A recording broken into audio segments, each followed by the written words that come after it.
Voor ons begin wil ek jou vinnig herinner aan al die potgooi-reekse wat ek by betrokke is. Daar's natuurlik klipkouers wat fokus op Afrikaanse entrepreneurs en impakmakers, Boerpot wat fokus op die besigheid van landbou, Nostalgooi, my nuutste reeks waar ek gesels met legendes van die Afrikaanse vermaaklikheidsindustrie, mense soos David Kramer, Anton Goosen, Sandra Prinsloo ensovoorts. En dan my 2 nuwe potgooi-reekse, Buscrush wat die Engelse boetie is van klipkouers, en dan Pot of Gold wat gefokus is op die besigheid van mynbou. As jy in Pretoria is, kom maak gerus 'n draai hierop by ons plek in die R21 Corporate Park, genaamd Bouma at 21, waar ons 'n café het, ons het coworking space, ons hierdie raadsaal uit en my atelier is hier. So, as jy is, kom drink gerus 'n koffie en kom sê hallo. Nommer 7 Media Produksie. Welkom by die John Deere Afrika potgooi reeks. Ek is jou gasheer, Jacques Passon.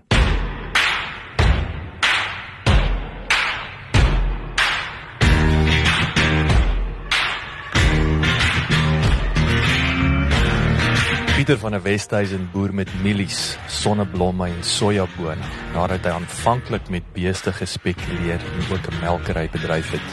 Hy verkies saaiboerdery aangesien die omdraaityd vinnig is en 'n mens met behulp van moderne tegnologie vinniger die regte besluite kan neem om jou besigheid te verbeter.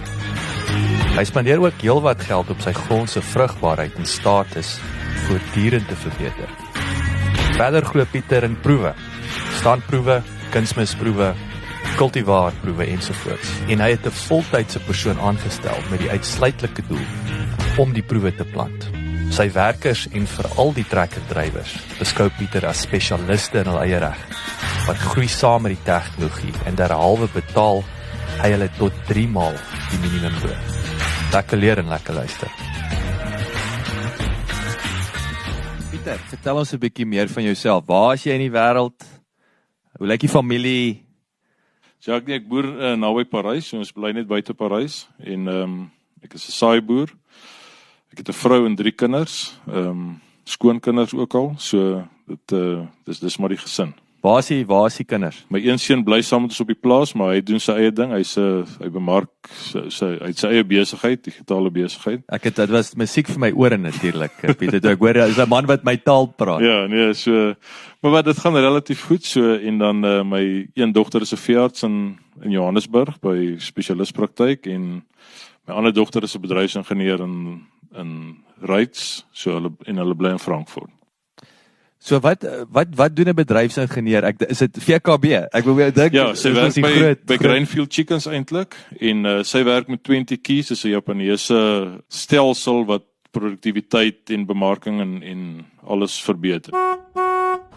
Die 20 key stelsel is gebaseer op 'n omvattende holistiese metodiek vir die versterking van 'n organisasie se kapasiteit vir voortdurende operasionele vooruitgang met betrekking tot mense, werkwyses en die produktiewe aanwending van tegnologie.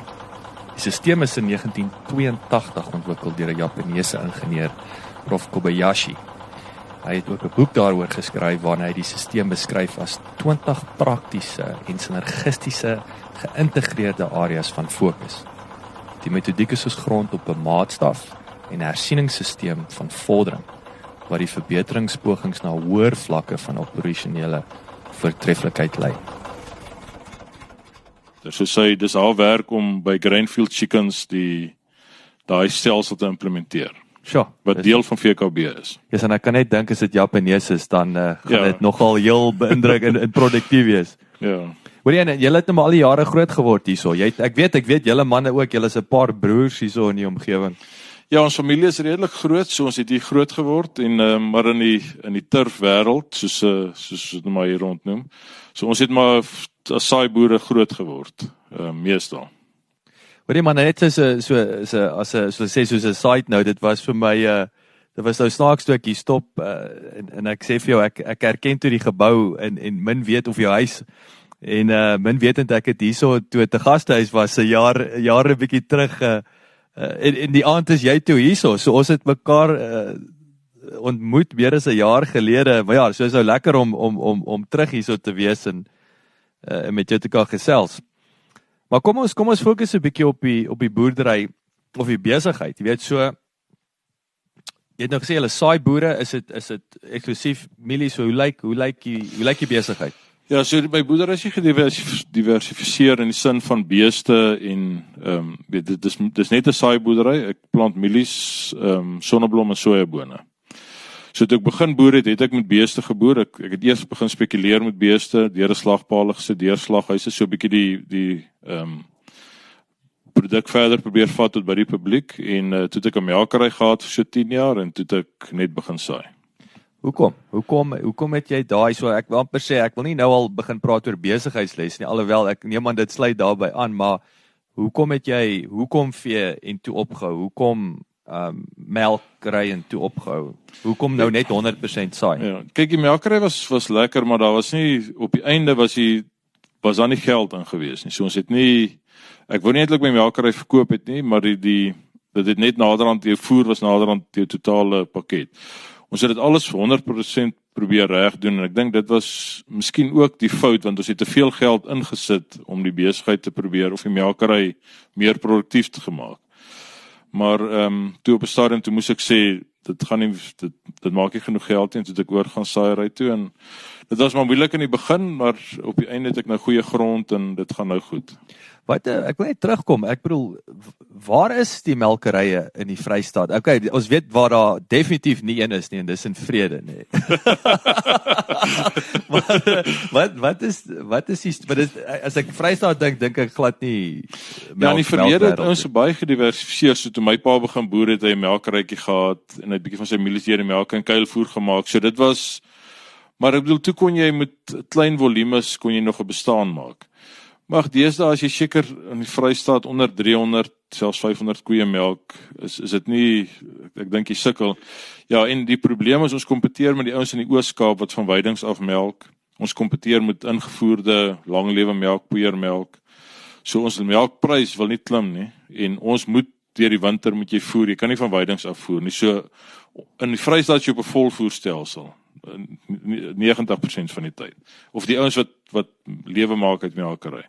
En dit is net te duur. So jy kan nie meer teen die melkprys daarvoor produseer nie. Jy praat nou van kleinskaal, so die vroeë jare, ek dink nou aan die melk wat nog met 'n touke daar by die agterdeur afgelaai was. Is dit omdat daar direkte toegang tot die huishouding was? Of is dit ook nou, as ek dink nou aan Heilbron met Clover en so aan, dit was maklik daar was groot fabrieke en goeders. Ja, kyk, ons het nou, ek het aan 'n ou gelewer Hoenwood, hy het sy eie verspreidingsnetwerk. Hy het inteendeel begin deur melkbottels by huise af te laai. So hy was my melkkoper en ek het in geval by hom beeste gekoop om die melkery te begin. So hy het by Spul boere melk gekoop. Maar op waar hy nou is, hy produseer sy eie melk ook, so hy moet omtrent, daar's min boere wat toe oorgebly het later. So hy versprei die melk na die volgende ou toe, maar die probleem is om by die groot supermarkte en goed in te kom. So hy het rakspasie en hy het al die goed, maar ek bedoel 'n ou soos ek wat nou sê, as ek dit nou wil doen, dit sal nie werk nie. Jy kan nie in daai mark inkom nie. Ek sê altyd, dis interessant, hulle sê, jy weet, die Pick n Pay of die Shoprites maak die melkboere se lewe suur, maar dis ons wat dit gaan koop wat eintlik die probleem is, ja. Dis daai omdat jy nie nader aan die boer koop of daai waardeketting verkort. Ja, wat dit minder winsgewend maak. Dit is baie moeilik om my waardeketting te verkort, of jy nou in watse bedryf, as jy kom as jy in die vleisbedryf, om te sê ek gaan my beeste voer, ek gaan hulle deur die slagpale sit, dan deur die slaghuis of tot by die publiek kry, om daai hele ketting te voltooi, dis bittermin ouens wat dit regtig. Daar is ouens wat dit reg kry wat baie suksesvol is, maar ek wil sê vir die gewone boer is dit moeilik om tot by daai stappe te kom. Dit is die ideaal, maar dis 'n baie moeilike. Selfs by ons, ek bedoel as ek witmielies kan produseer en ek kan dit in 'n deure meele sit en ek kan van die meele af na die Pick n Pays en Checkers en wat ook al toe gaan. Maar dit is daai om daar in te kom en daai stelsel te kom is baie moeilik. So jy toe nou 100% saai, nou vertel ons 'n bietjie meer, weet hoe lyk die dinge, het jy, kyk, want dis nou, ons praat van die waardeketting, jy weet, so jy's nou weer oorgelê of uitgelê aan die rand, jy's 'n prysnemer, nê, hoekom, dit maak ander baie sterker en groter manne lam in die knie. Ja, maar kyk, ek het eintlik besluit op die saaiery want daar's 'n paar goed wat dit makliker maak. Die een is jy kan vinnig veranderinge sien. So as jy tegnologie bring in jou saaiery, die volgende jaar sien jy die resultaat. So kom ons sê jy plan te proef hierdie jaar om te sê ek gooi sê maar meer kunsmis om 'n simpel voorbeeld te gebruik. Volgende jaar sien jy of dit gewerk het of nie. Dis nie soos 'n beesboerdery waar jy die bul moet nou die koei dek, dan word die kalf gebore, dan wag jy nog 2 jaar en word sy gedek en dan nog 'n jaar voor jy die resultaat sien. So wat ek hou van die saaiery, die omdraaityd is baie vinnig. So jy kan binne 'n jaar sien, okay, het ek verbeter, daar so en so voel ek jy kan vinniger die regte besluite neem om jou besigheid te verbeter. So grond, hoe ons die grond hanteer, wat is alles aan die grond spandeer. Dis 'n hoë kapitaal bedryf, weet jy het baie kapitaal nodig, maar mens kry goeie opbrengs op die kapitaal ek dink as jy dit reg doen. Wat 'n interessante ding wat ek wil sê dit is jy's amper blasé oor, jy moet tegnologie hê, nee. En daar's met ander manne wat daai memo nog nie lekker gelees het nie. Waar kom daai in die feit dat jy, en dit is ook vir my interessant dat jou seun Wikus wat jy nou gesê het in die digitale media aangoeders is. So duidelik hou jy van data, jy hou van daai veranderlikes wat jy kan manipuleer met die data. Waar kom dit vandaan? Waar het jy so tegnologie georiënteerd geraak? Ek het geswat, so dit help dat ek bietjie daai agtergrond gehad het. Wat het jy geswat? Meganiese ingenieur, soos in by Tikkies, so maar dit help. Ek het so jare wat gewerk, maar toe ek begin boer. So daai agtergrond help. Ek is nie bang vir tegnologie maar ek dink die belangrikste is nie bang vir verandering nie. En dit maak dit makliker. Jy weet as jy toets 'n ding en as hy werk dan loop jy met hom. En ek dink baie ouens jy's bang om te verander, sê maar rywytes of kunsmistoediening. Soos dit gewerk het, soos sal dit môre ook werk. Hoekom moet jy nou verander? So en ek dink dit kom vir my pa ook af, weet hy was altyd reg vir verandering. As ons sien hier's 'n beter ding dan vat ons dit. So ek dink dit het baie gehelp dat ek nie bang is om te verander nie. En tegnologie wat nou bygekom het is maar net 'n bonus wat by die verandering. Ek bedoel as die tegnologie werk, dis mos so maklik om te verander so intoe. Hoor jy dan nou wat is van die grootste uitdagings nou? Ek bedoel obviously as jy ek bedoel grond appresieer 15% 'n jaar, ek bedoel is malligheid, weet landbougrond.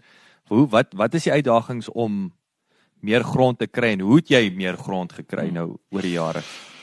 Nee, daai is 'n moeilike ding om meer grond te kry en die regte grond. Kyk, dis een ding om te sê ek saai baie groot en ek het baie lande en so, maar om die regte lande in die regte gebied te kry waar dit reën en waar die grond vrugbaar is, dis 'n ander uitdaging. So omdat ons groot geword in die omgewing was dit so bietjie makliker om te weet waar is die beter grond. So ek het maar half begin, ek het grond gekoop en dan het ek weer bietjie verkoop en dan het ek maar bietjie groter gekoop. Ek daai se deposito gebruik en so maar die regte grond probeer koop met die tyd. Dit vat lank om in daai stelsel in te kom en jy moet wag vir die regte grond en so aan maar ek bedoel ek dink ek waardeer die grond meer oor ek deur daai meele is. So ek spandeer baie geld om die grond se vrugbaarheid en die status reg te kry en om presies te weet wat in die grond aangaan en hoekom dit so is en wat werk en wat werk nie. So kom ons praat 'n bietjie, ek wil sê delf 'n bietjie dieper, so gepraat van grond, jy weet vertel ons 'n bietjie meer van daai proses en dan wil ek saam met dit, ek wil 'n opvolgvraag vra, wat dink jy is die potensiaal in die toekoms? Ek bedoel, is interessant hoe tweede, derde generasie boere waar hulle pa gesê het, kyk ons sal weet 5 ton is, ons het gearriveer, jy weet, en dan slaat die ouens 7 ton, 8 ton, jy weet, en ek dink oor 10 jaar van nou af, en ek weet dis moeilik, want ons weet nie wat tegnologie in staat toe is nie, maar ja, eerstens, vertel ons meer van jou, daai proses nou, van na jou grond kyk. Jy het nou nog gevra as die moeilikste deel van die boek, ek gaan dit sommer daarby antwoord, is om mense te kry wat weet wat slimmer as jy is in 'n sekere veld. So sê maar oor grondgesondheid. So ek probeer ouens gebruik, of ek nie probeer nie, ek gebruik ouens wat baie wêreldwyd gaan kyk wat werk in grond, wat werk in plante, wat het die plant nodig. So en hulle gee dan vir my aanbevelings om te sê, gooi soveel kalk, moenie dit doen nie. Ons vat blaarmonsters 2 keer in die seisoen, maak regstellings wat reggestel moet word. So en die triek is om te sê wie glo jy? Want ek bedoel baie as jy ou vir jou sê jy moet kalk gooi, is dit duur om dit te doen. En hy verkoop kalk. Nee. Ons is nie noodwendig die kalk, dis Nee. nie die wetenskaplike wat sê jy moet kalk gooi. So ek het 'n punt daarvan gemaak al lankal om te sê die ou wat my kunsmis aanbeveling doen, moenie aan my kunsmis verkoop nie. So hierdie is onafhanklike ouens, ek betaal hulle 'n sekere bedrag per hektaar en hulle doen vir my kunsmis aanbevelings, standaanbevelings. So ons het nou die grond se potensiaal bepaal.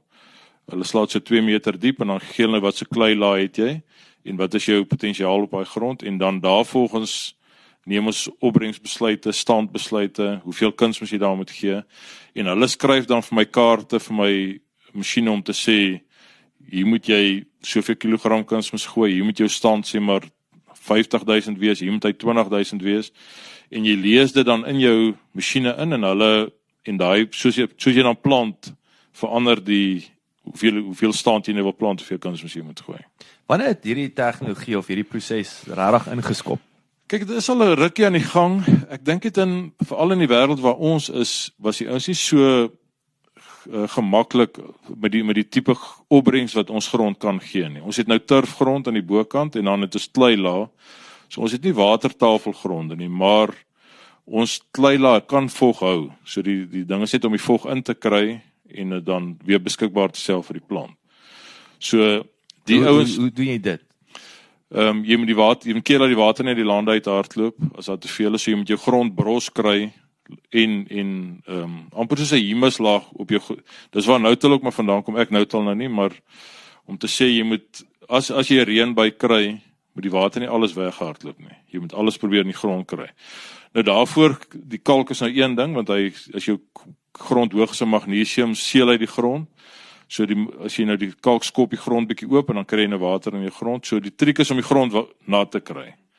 En dan natuurlik moet jy nou besluit wat jou plante staan om daai vog dan maksimaal te benut.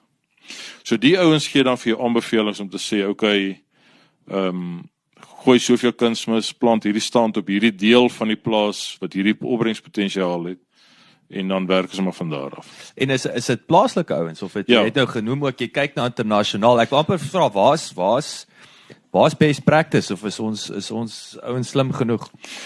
Ek dink ons ouens is slim genoeg, want hulle kyk daarom redelik wyd, so dis nie net in ons area nie. Want ek dink baie keer het ons in die verlede nie 'n fout gemaak nie, maar kom ons sê dat te veel ouens net na jou landboukundige wat in die dorp bly, jy het na hom geluister. Maar hy het nooit gaan kyk wat in die Springbokvlakte aangaan of in Europa of waar ook al nie. So hierdie ouens is redelik, hulle is plaaslik, maar hulle lees wyd en hulle kyk nou en hulle plant proewe en hulle probeer die tegnologie heeltyd najaag om te kyk wat is hier en hulle is nie bang om te sê ons het hier miskien 'n foutjie gemaak, kom ons verander dit, hier is die nuutste tegnologie nie. So dit is so kritiese wegspringplek vir jou en groot impak is dan nou, ek wil sê die grondmonsters. Wie sou, kom ons praat 'n bietjie in terme van verskaffers en so aan wat 'n groot impak op die besigheid het. Wie sou volgende wees, sou ek sê in terme van? Ja, dis die ouens wat natuurlik vir die raad gee, maar dan ook die ouens wat vir jou kan data opbou om te sê goed, hier is my stroper data, so die tegnologie rondom dit. Sê maar soos die John Deere app wat ek gebruik, so al die stroper data, die planter data, die stand data, so jy kan nou gaan kyk as jy nou klaar gestroop het, goed, hier het ek 40.000 stand gehad, sê die stroper ook dat ek hier 8 ton moes stroop, of sê die stroper daar waar jy nou hoër stand het jy minder gestroop. En daarvolgens, so jy vat nou al die data, en dan sit jy nou en sê, goed, moet ek bietjie verander hier of daar, om dit beter of slegter te maak. So of die stand sê maar af te bring, want die grondse potensiaal is miskien nie regtig wat ek gedink het dit is nie. Hoe gecompliseerd is dit om daai data te analiseer? En sit jy, wie analiseer dit? Kyk, die meeste van die tyd kan jy op jou laptop, soos John Deere, soos 'n app, jy kan nou dadelik daar gaan sit en jy kan gaan sien wat is jou stroper data en jy kan die kaart van die planter langs aan gaan sit. Om te sê, goed, dis hoeveel kunsmis ek gooi, dis hoeveel saad, hoeveel wat jou stand, en hier is jou stroper data langs dit.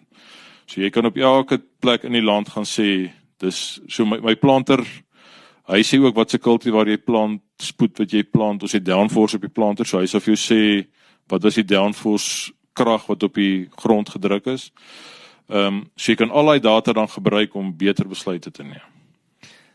So hier's ek wou amper sê dalk 'n trick question, dalk is dit vir jou heel straightforward. Ek wou amper sê, hoe lyk die bure se grond en manier van boere vergelyking met joune? Is daar, want en nou kom ek dit nou vra, ek het nou gedink jy het boontjies geplant en so aan. Dit is interessant hoe ouens verskillende dinge doen. Jy weet, hardloop ons het 'n bietjie deur, jy weet, hoe werk dit? Weet julle gesels? Ek weet natuurlik as 'n ding werk, julle hou daarvan as die buurman, as die ding werk, julle deel daai inligting. So sê, jy hoef nie die wiel daar uit te vind nie. Ons stry baie oor rywytes en oor stand en al daai goed. So die ouens in die omgewing praat baie oor dit, maar en die tegnologie is ongelukkig duur, veral op jou planters, om daai goed te gebruik. Baie ouens het die tegnologie, maar ek dink hulle gebruik dit nie heeltemal reg nie. Maar dis nie te sê as ou dit nie gebruik dat jy nie suksesvol kan wees nie. So ek sê nie dit is die pad om te volg nie. Ek sê dit werk vir my. En hoekom dit vir my werk, ek het proewe gaan plant. So ons het so 6 jaar, ons gooi glad nie kunsmis in rye by die planter wat 'n normale praktyk amper wêreldwyd is. So ek het daai jare of 'n paar jaar terug besluit ek gaan my grond probeer opbou, het sy met fosfaat of wat tekorte is. En toe het ons so 6 jaar proewe geplant om te sê ons sit glad nie, jy sit 'n deel by die ry of jy strooi alles uit. So ek is nou so 3 jaar al op ek strooi al die kunsmis uit. So ek strooi stryds uit, Irium, MAP, KCL, varierend met elkeen met sy eie verskillende strooier. So my een trekker het 2 strooiers, een agter, een voor, die een strooi Irium uit, die ander MAP. En soos ons strooi, kom ons sê hier kort bietjie meer Irium, daar kort meer of minder MAP. Strooi ons alles uit, niks op die planter nie. En dit werk, die kunsmis ouens het vir my gesê, dit gaan nie werk nie. Ons het 6 jaar proewe geplant en elke jaar het die uitstrooi vir ons gewen, so ons doen dit nou as 'n normale praktyk. Waar het jy nou tot daai gevolg teruggekom, ons moet nou, weet, proewe doen? Nee, ons plant al lankal proewe, standproewe, kunsmisproewe, cultivar Dis net proewe. 'n konstante ding. Ja, ek het op 'n stadium so 10 jaar terug 'n ouetjie aangestel met die doel hy moet proewe plant. Dit is as ons plant, hy verwerk die data. So ons doen oeskatting en dan stroop ons die goed uit om te sien. En so leer jy mos nou wat is die beter kultivar, wat om meer of minder kunsmis te gee. Want my pa het eintlik al 'n paar jaar terug vir my gesê as hy sê maar tussen 1970 en 1980 kunsmis gegee het wat ons nou gooi, sal hy 'n ryk man gewees het. Pragtig. Want hy te min want die landboukinders soms sê ons grond gooi nie eintlik kunsmis nie, dit is sterk genoeg. En so ons het toe nou die kunsmisproewe en die ryproewe gedoen, noue rye en so al die proewe het ons maar heeltyd probeer doen. So om jou vraag terug te kom, jou oorspronklike vraag met wat doen ons in die omgewing? Elke ou moet maar op sy eie plaas kyk wat werk vir hom. So as hy voel hy wil daai rye plant en dit werk vir hom of hy wil no-till en dit werk vir hom, dan dis die beste. So, Is daar nog is daar nog baie egos daar buite? Of ek bedoel, Nee, of is dit 'n ou wat maar net sy eie potjie krap? Nee, ek dink nie daar is meer plek vir egos nie. So elke ou probeer doen wat om te oorleef. Maar ek bedoel vir 'n ou wat kom ons sê jy moet 'n 2 miljoen rand se planter gaan koop om nou wel variërend te kan toedien. En jou grond regverdig of jou boerdery regverdig nie om daai 2 miljoen rand se planter te betaal nie. Dan is dit nie vir jou die moeite werd om dit te doen nie. So dan kan jy eerder sê ek plant gewone 26,000 stand byvoorbeeld. Dit werk vir my. So dis nie te sê jy moet wissel tussen 20 en 40,000 nie. So op die einde gaan jy miskien 'n half ton minder stroop, maar jy gaan dit nie regtig weet nie, want jy het nie die proef geplant nie. Maar 'n half ton gaan ook miskien nie 'n 2 miljoen rand se planter betaal het nie. So dit is so elke ou se boerdery is anders en hy moet maar besluit hoe. So ek sê definitief nie ek is voor die ander ouens nie. Ek hou net van die tegnologie en dis eintlik maar waar dit gaan. So daar's definitief ouens wat meer suksesvol is op die gewone manier wat hulle gaan. So ek skiet dit glad nie af nie. Ek sê dit is So ek wil terugkom aan die kunsmis ding toe. So dit is, ek neem aan daar's nou weer 'n punt waar jy nou jy kan net aanhou gooi en die opbrengs is net groter nie. Jy weet waar trek mens daai lyn? Weet die ouens waar want ek dink ek het met jou broer gesels ook toe sê jy weet ons kan nou 'n bietjie meer gooi, maar die ding is waar jy letterlik die geld in die water begin gooi. Ja, kunsmis is 'n moeilike ding want jy kan nie te veel, kom as jy gooi te veel stikstof, dan onderdruk hy jou fosfate. So die balans is ook natuurlik baie belangrik. Maar dit is die proewe wat hy moet doen. So oor ons nou stand varieer ook, is die kunsmis varieer nou ook belangrik, want nou begin jy, kom as jy plant 'n hoë stand, maar met 'n normale kunsmis, dan en jy stroop meer, gaan jy nou sê, okay, ek het nie meer kunsmis nodig nie, want ek het die hoër stand. So die proeweplant raak al meer, ek noem dit maar gecompliseerd, omdat jy moet dele meer kunsmis gee, oor jy meer stand het. En dit help nie op swak grond meer kunsmis te gee nie. So, dit raak bietjie tegnies om te sê, waar is die draaipunt? Maar ons soek hom nog, en ons gaan hom altyd soek. Daar's nie, selfs die Amerikaners, die ou wat nou die beste boontjie en mielieoes in die wêreld het. Die Amerikaanse mieliekoning David Hula het sy vorige rekordopbrengs met bykans 5 ton per hektaar tot 'n mintige 38.679 ton per hektaar verbeter. Hy streef daarna om 50 ton per hektaar te behaal. Hula het sy vorige rekord verpletter met 'n rekord 616 skepel per akkeroes om die National Corn Yield Contest vir 'n 5de keer in te palm. En hy die rekordtoes nie vermag in supervrugbare grond nie, maar op een van sy sandrage leemlande in Charles City County, Virginia. Almal dink ons beskik oor 'n lappie towergrond, maar ons doen nie, vertel Hula. Dit verg gespan van hardwerkende mense en genade van bo.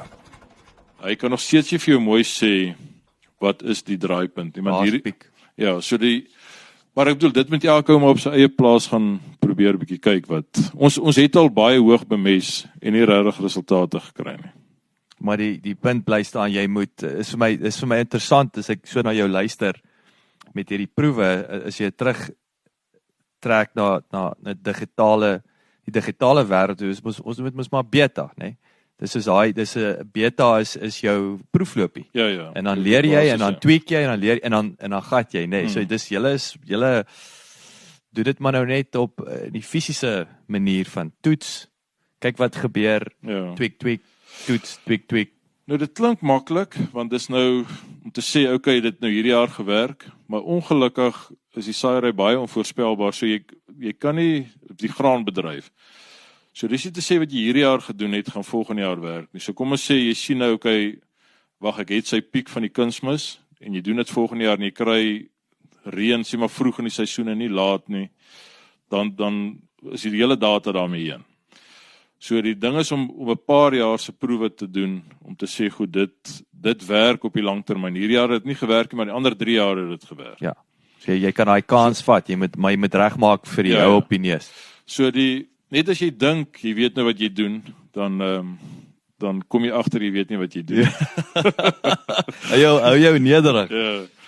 So gepraat nou van, hou jou nederig, wat is van die belangrikste besigheidslesse wat jy oor die jare geleer het? So ek nou nog sê, ek dink die feit dat ek ouens probeer om my bymekaar maak, of die ouens wat my raad moet gee, moet weet wat hulle doen.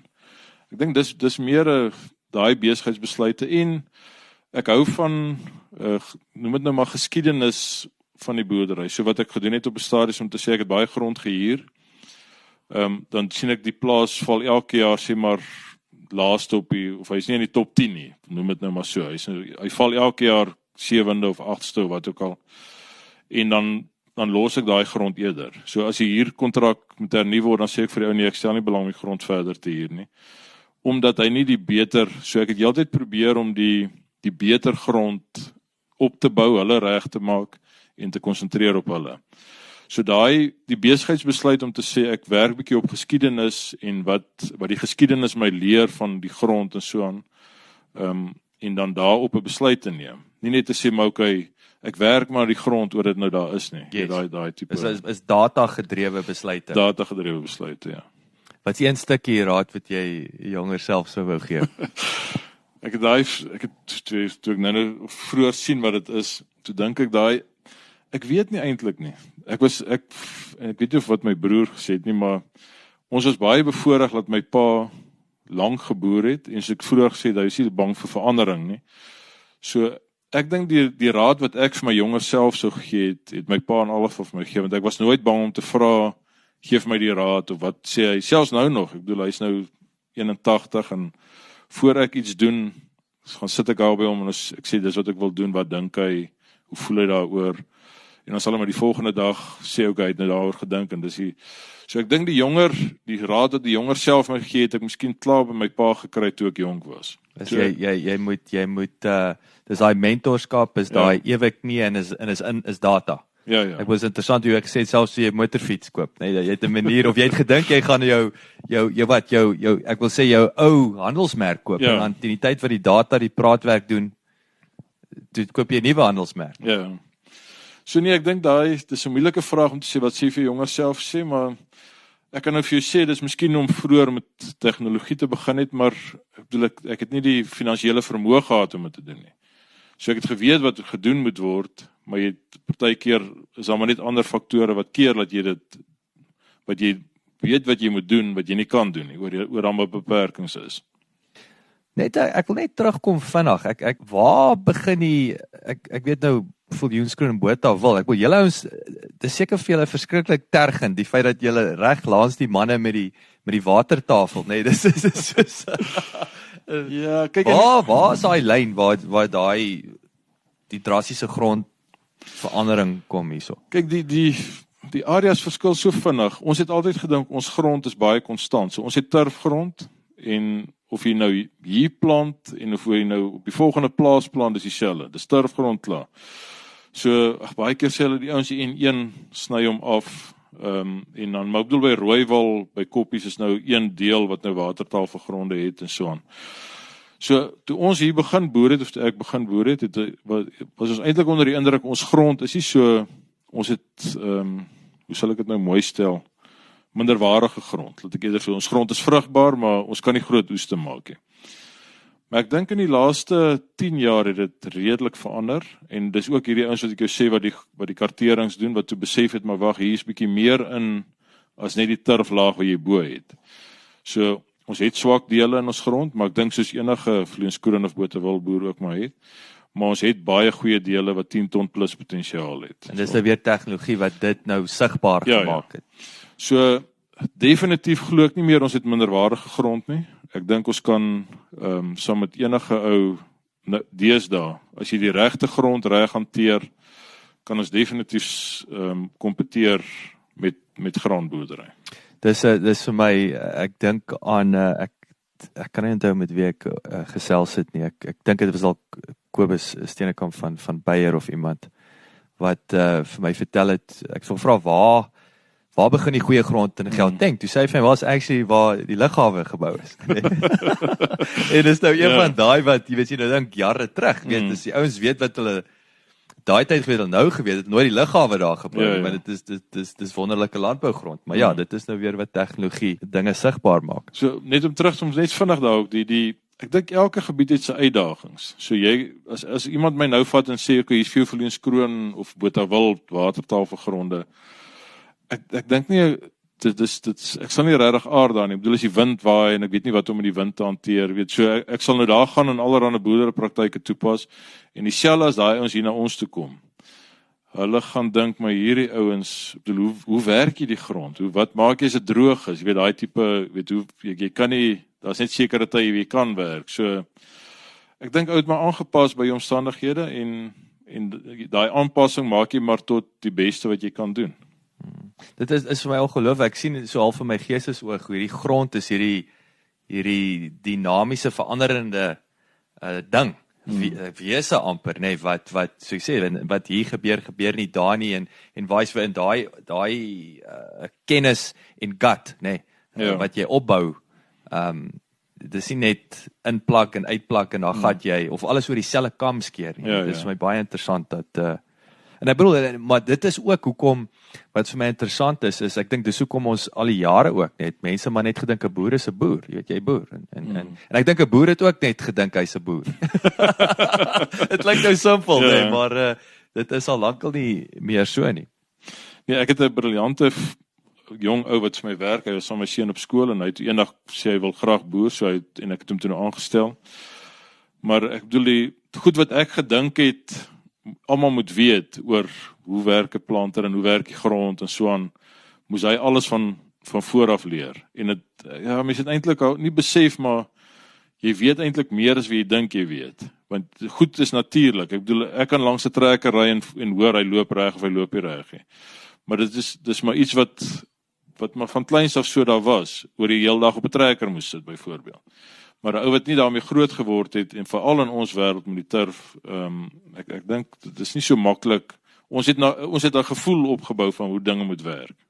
En wat is daai bekende 10.000 uur reël, nee, dis 'n klassieke ding. Ek dink soms ek het dit ook vroeër jare nie lekker verstaan nie, maar besef ek is jou goed suk in jou onderbewussin en van kleintyd af. Dit wat jy aan bloot, jy weet nie wat besig is om of hier in te sink nie, en dis wat daai gut later veroorsaak. Ja. Wat jy nie gut kan nie geleer word nie.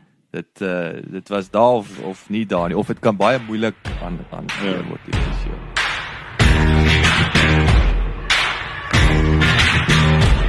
Baie dankie dat jy geluister het. Onthou jy kan die John Deere podcast reeks kry op Apple Podcasts of Google Podcasts, Spotify of SoundCloud. As jy gehou het van hierdie episode en die reeks, asseblief deel dit met jou vriende en familie en ons sien uit om altyd van jou te hoor. So enige terugvoer sal ons op reg waardeer. Laat die wiele rol.